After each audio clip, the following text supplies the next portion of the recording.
Psaume de David, le prophète et le roi, que sa bénédiction soit sur nous tous, Amen. Tu te lèveras, tu auras pitié de Sion, car le temps d'avoir pitié d'elle, le temps fixé est à son terme. Oui, l'Éternel rebâtira Sion, il se montrera dans sa gloire, Alléluia.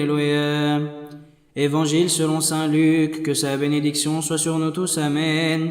Plusieurs ayant entrepris de composer un récit des événements qui se sont accomplis parmi nous, suivant ce que nous ont transmis ceux qui ont été des témoins oculaires dès le commencement et sont devenus des ministres de la parole, il m'a aussi semblé bon, après avoir fait des recherches exactes sur toutes ces choses depuis leur origine, de te les exposer par écrit d'une manière suivie, excellent Théophile, afin que tu reconnaisses la certitude des enseignements que tu as reçus.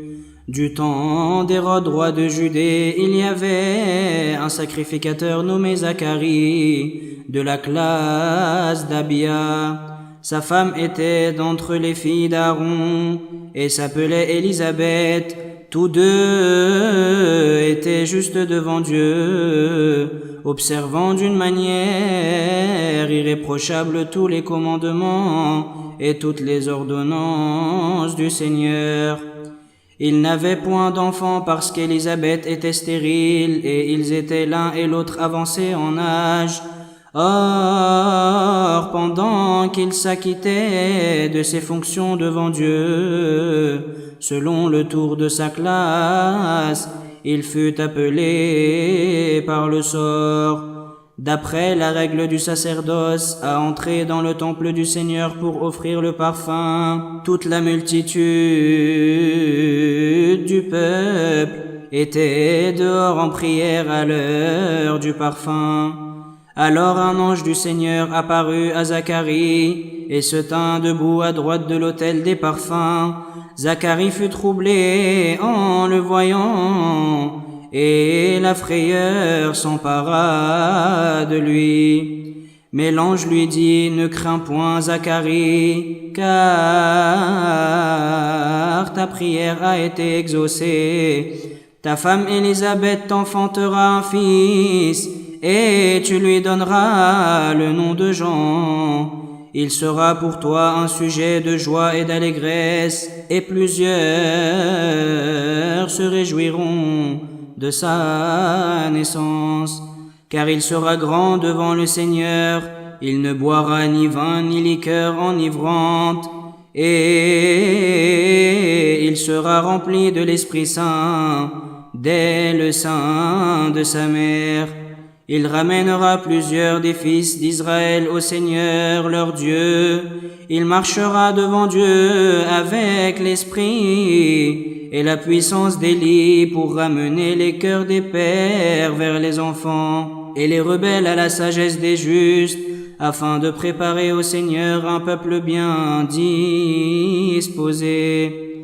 Zacharie dit à l'ange: à quoi reconnaîtrai-je cela? Car je suis vieux et ma femme est avancée en âge. L'ange lui répondit: je suis Gabriel, je me tiens devant Dieu. J'ai été envoyé pour te parler et pour t'annoncer cette bonne nouvelle. Et voici, tu seras muet, et tu ne pourras parler jusqu'au jour où ces choses arriveront, parce que tu n'as pas cru à mes paroles qui s'accompliront en leur temps. Cependant, le peuple attendait Zacharie, s'étonnant de ce qu'il restait si longtemps dans le temple. Quand il sortit, il ne put leur parler, et ils comprirent qu'il avait eu une vision dans le temple. Il leur faisait des signes, et il resta muet. Lorsque ses jours de service furent écoulés, il s'en alla chez lui. Quelque temps après, Élisabeth, sa femme, devint enceinte. Elle se cacha pendant 5 mois, disant « C'est la grâce que le Seigneur m'a faite quand il a jeté les yeux sur moi pour ôter mon opprobre parmi les hommes. »